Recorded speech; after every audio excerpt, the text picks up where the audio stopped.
É impressionante, pessoal, o azar que o Grêmio teve nessa data FIFA.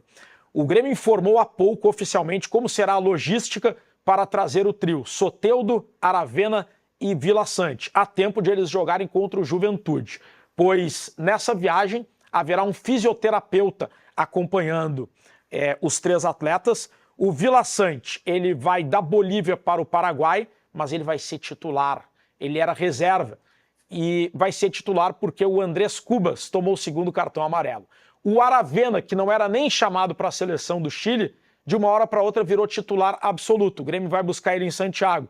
Assim como o Soteldo, que vai jogar depois de cumprir a suspensão contra o Brasil.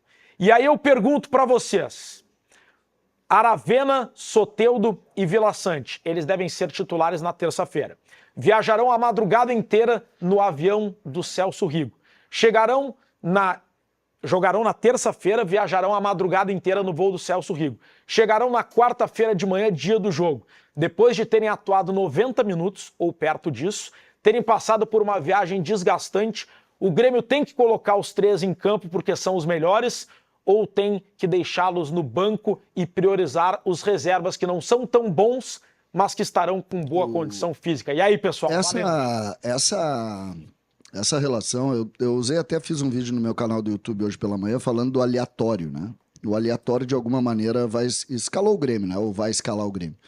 Quando tu considera que o Aravena... E eu tenho certeza que o Grêmio pensou nisso, tá? Quando o Grêmio pensou a força-tarefa para buscar esses jogadores, a informação era Aravena é banco e Vijacete é banco. Então tu tem dois caras que não vão ter desgaste físico extremo, como uma partida de futebol, 90 minutos. Tu vai buscá-los, eles descansam aqui no dia e vão pro jogo. Eu não tô dizendo que é perfeito e que é bom. É o possível. Quando tu faz essa programação, o Soteldo já se sabia que jogaria, porque é titular, dono do time e tal. Esses dois outros jogadores não. Então, tu usar essa expressão azar, que eu acho que pode ser.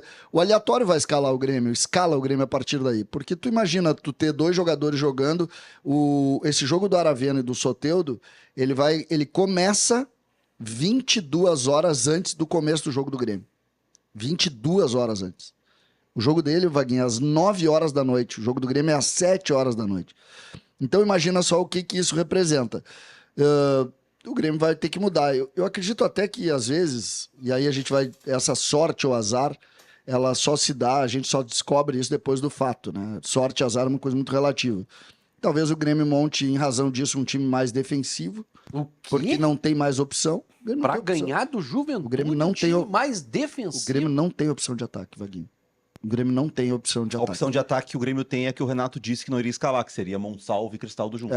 Eu vou dar uma sugestão aqui. O Grêmio tem que pedir a desconvocação do Natan Fernandes, ou antecipar a liberação do Natan Fernandes. O Natan Fernandes está... quarto, Digão. O Natan Fernandes está com a seleção brasileira sub-20 para treinos. Mas ele chega quarta-feira, vamos liberar agora. Não, ele chega amanhã de manhã. Não, o jogo é amanhã, 19. Não, mas ele chega amanhã de manhã, não é isso? Não, o jogo da seleção tem um jogo treino amanhã. Tem que tirar o Natan Fernandes desse jogo treino e botar ele à disposição.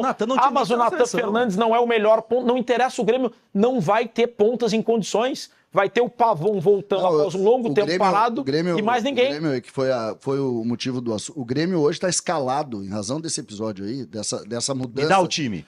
O Grêmio tá escalado, dei o time pra ti. Não, mas é que você não tava quero saber hoje. Ontem, Marquezinho. Ontem eu tava em outro planeta. Vaguinha ontem às 10 da noite. Quer dizer, não, tava em outra cidade. Não sabe quem ele é. Eu tô falando contigo. Marquezinho, João Pedro, Rodrigo Eli, Gustavo Martins. Quem joga pela esquerda? Porque os dois zagueiros jogam pela direita. Tô te dando os nomes. Não, sim, mas tu vê que já não tem um problema. Um dos zagueiros tem que jogar fora de posição. Quem vai jogar é o Gustavo Martins, porque o Gustavo Martins, com o Renato, nunca jogou na posição dele. Vai. Sempre jogou na outra. Então, João Pedro, Rodrigo Eli, Gustavo Martins e o poderoso Reinaldo. Dodi. Eita. PP, porque o Vijacete também vai ter jogado uma partida lá na altitude. Vai ter emoção, hein? Edenilson. Edenilson na direita. Monsalve. Pavon é o extremo pela esquerda. Lembrando aqui, o torcedor do Boca, o melhor momento da carreira do Pavon é como extrema pela esquerda. Ele tá bem fisicamente? E Bright White, esse é o time do Grêmio. A rodada não foi boa para o Grêmio. Num jogo atrasado do Brasileirão, o Atlético Paranaense venceu o Atlético Mineiro por 1-0 e pressionou o Grêmio na tabela de classificação. A gente já está vendo aí na tela o gol da vitória do Furacão, marcado por Tomás Coelho, e na sequência vai pintar na tela a classificação do campeonato. O Grêmio, com esse resultado, ficou a apenas 2 pontos do Z4, enquanto o Juventude vai para essa partida na Arena dentro da zona de rebaixamento. É um clima de final, senhores. A gente falava sobre Aravena, Soteldo e Vila Sante, que serão resgatados dos jogos das eliminatórias sul-americanas. Isso dá a ideia do clima de final que o Grêmio está trazendo para esse jogo contra o Juventude. É boa a tua lembrança, porque do jeito que ficou a tabela, tem que ser tratado assim mesmo. O 18º colocado, que é o Bragantino, ontem a gente estava fazendo isso durante o bate-bola e obviamente todo torcedor do Grêmio, a partir da vitória do Atlético Paranaense, também passou a fazer isso, porque ontem foi a primeira vez que nós vimos a tabela toda com o mesmo número de jogos. Foi a primeira vez que a gente encontrou desde a enchente toda a tabela com 33 jogos. Então a gente tem o 12º colocado, que é o Grêmio, com 39 pontos, e aí eu quero, primeira curiosidade, vocês veem como o campeonato ele é perigoso. O Corinthians estava virtualmente rebaixado há 8 rodadas atrás. O Corinthians está fora da zona de rebaixamento com folga neste momento. E brigando pro Libertadores, né? Tá 2 pontos do nono que pode ser vaga. Que é, Vaguinha, a loucura que eu falei aquela vez, Vaguinha, é que de lá pra cá o Grêmio fez 1 ponto só. Te lembra que eu disse, se fizer os resultados, o Grêmio... Se o Grêmio ganhar do Juventude... Imagina só, o Corinthians brigando por pré-Libertadores nesse momento. Se o Grêmio ganhar do Juventude, vai a 42, o Inter ganhar do Vasco, o Grêmio tá 1 ponto no lugar que pode ser vaga. Esse raciocínio serve também pro Atlético Mineiro, né? Porque pode entrar o Atlético na briga se o Botafogo ganhar a Libertadores. Pode virar G9 se o Botafogo for campeão. E o Cruzeiro também. O Cruzeiro já é sábado. Se virar G9, o Grêmio pode sonhar até com o Libertadores. É loucura, é isso. Libertadores, foi isso que a gente discutiu aquele dia. O Cruzeiro joga sábado a final, né? No sábado, às 7 da noite, a gente já vai saber se o Cruzeiro ganhou e se tem essa vaga aí. Eu acho que a grande... Mas voltando ao jogo do Juventude, Rodrigo, e dentro do que a gente pode imaginar, a importância do jogo. Em princípio, eu achava até que o empate não seria um péssimo resultado. A partir da vitória do Atlético Paranaense, o empate passou a ser perigoso.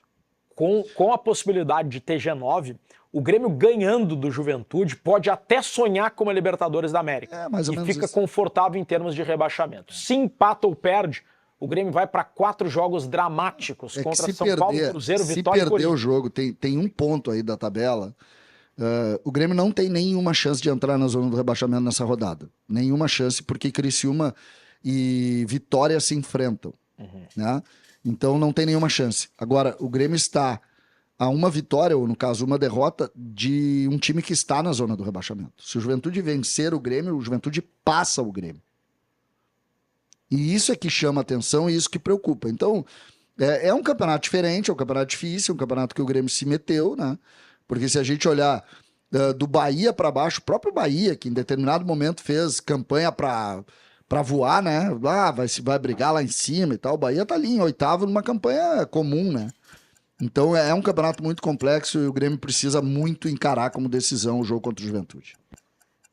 Avisa o CCD que o Rodrigo Eli jogou 12 anos na Europa. É a lembrança do Rafael. Mas os times... O Guilherme diz, o Galo não ganha mais de ninguém, vai levar uma lapada do Botafogo. O Leonardo Pedroso, o Vaguinha quer que venha o Van Dijk pro Inter. São os recados através do chat. Só comparando, eu acho boa. Por exemplo, tem um jogador que fez isso e tinha uma campanha relativamente boa na Europa, que é o JP Galvão. Claro que tem exemplos e exemplos. Não, mas muito menos, né? Não, times. Mas também jogou na Itália e tal. Mas o Rodrigo Eli da mesma maneira. Agora, olha a carreira do Juan. Óbvio que ele não foi protagonista, mas aí tu faz a comparação da carreira do Juan com os jogadores que o Inter contratou nos últimos tempos. O único zagueiro que deu certo no Inter, nos últimos tempos, o Vaguinha pode me ajudar, foi o Vitão. E o mercado, né? O mercado. Que também tem essa carreira. O mercado carreira do mercado, né? Jogou a Copa do Mundo. O Van Dijk tá jogando pelo lado direito? O Van Dijk joga pela esquerda. Esquerda, é uma boa dupla com o Vitão.